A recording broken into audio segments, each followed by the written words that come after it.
بسم اللہ الرحمن الرحیم۔ جانتے ہیں کہ ایک غیرت مند مرد کے لیے سب سے مشکل کام کیا ہوتا ہے؟ مرد کے لیے سب سے مشکل کام ہوتا ہے اپنی ہی بیوی کا سودا کرنا، اور میں یہ سودا کرنے کے لیے بے حد مجبور ہو گیا تھا۔ میرے سامنے میری بیوی کالے رنگ کی شفون کی ساڑی میں کیا غضب ڈھا رہی تھی۔ اس کے حسین کھلے لمبے بال، اس کی دودھ جیسی رنگت، اس کے حسین نین نقش ہمیشہ ہی میرا چین ہٹاتے تھے، مگر اس کا آج کا بناؤ سنگار کسی اور کے لیے تھا، اور ستم یہ تھا کہ میں یہ سب جانتا تھا۔ میں نے اسے خود اس بات کی اجازت دی تھی۔ میں نے اس کے حسن پر ایک نظر ڈالی اور اپنی آنکھیں جھکا لی۔ میرے دل پر کیسی کیسی قیامتیں گزر رہی تھی، مجھ سے بہتر اس وقت کوئی نہیں جانتا تھا۔ باہر میرے دوست کی گاڑی کھڑی تھی اور ڈرائیور میری بیوی کے آنے کے انتظار میں تھا تاکہ اسے ہوٹل کے کمرے تک پہنچا سکے۔ آج کی رات شاید مجھ پر کسی قیامت کی طرح ٹوٹنے والی تھی، لیکن صبح کا سورج مجھے تمام قرضوں سے چھٹکارا دلا سکتا تھا۔ لیکن آج کی رات تو کاٹے نہیں کٹ رہی تھی۔ جیسے جیسے رات بڑھ رہی تھی، میری بے چینی کا یہ عالم تھا کہ لگ رہا تھا سانس بھی نہیں لے پاؤں گا۔ میری آنکھوں کے سامنے بس اپنی بیوی کا سراپا تھا، حسین سراپا۔ مجھے اپنے دوست کی خباثت بھری ہنسی سنائی دے رہی تھی۔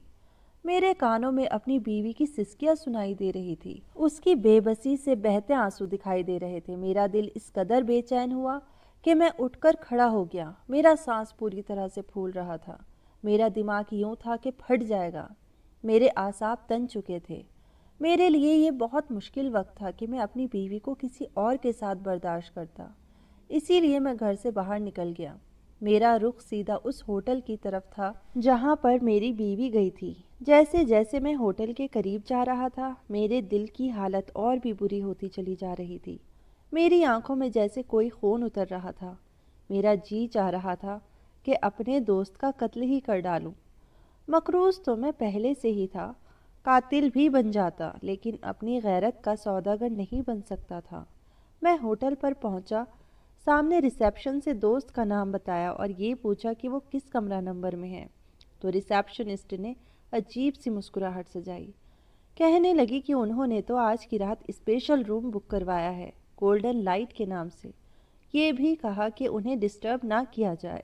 میرے دوست کا ڈرائیور مجھے کچھ ایڈوانس پیسے دے کر گیا تھا۔ میں نے کہا کہ مجھے اسی روم کے برابر والا کمرہ چاہیے۔ میری بے چینی اس وقت اتنے عروج پر تھی کہ شاید لفظ ہی نہیں تھے کہ میں اپنی اذیت کو بیان کر سکتا۔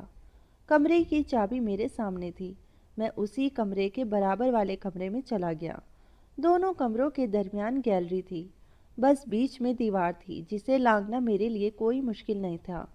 میں نے بڑے دھیرے سے دیوار پر لانگی اور اپنے دوست کے اس اسپیشل روم کے کمرے کی گیلری میں پہنچ گیا۔